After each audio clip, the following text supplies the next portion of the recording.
all places, in front of Gristides, some freakishly cold winter's day. I had on several unflattering layers of wool. He slipped on the ice with his grocery bags full. So I rescued some Fruit Loops he dropped by the curb, and he made some remark that my smile was superb. I thought that was sweet, and I started to go. He said, "Hey, what you doing tomorrow? Because I'll be here at the corner of Bleecker and Mercer tomorrow at 7. If you want to meet up, I'll be waiting right here. And in case there are two fellas waiting for you, my name's John." He waved, and then he was gone.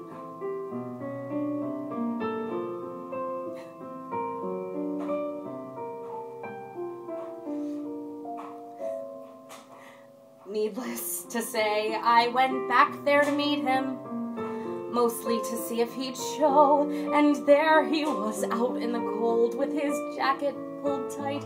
He took me to dinner and kissed me goodnight.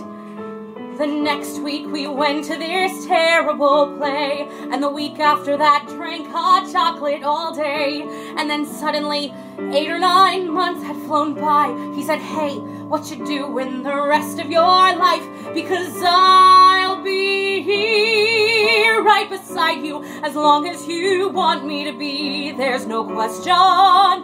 There is nothing I've wanted so much in my life. This might sound immature, but I'm totally sure you're the one."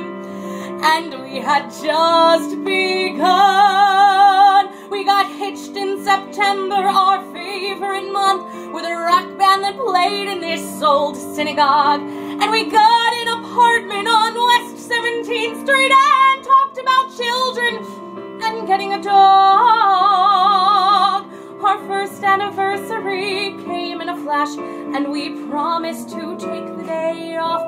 He had to stop into his office that morning, and so I went walking uptown to this bakery I know, when I heard on the street what I thought was a joke, till I noticed the sirens and saw all the smoke. So I'm running back home with this feeling of dread to the voicemail he left with the last words he said.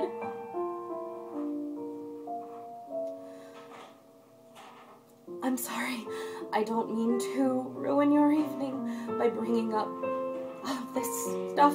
You're probably wondering why I even called you tonight.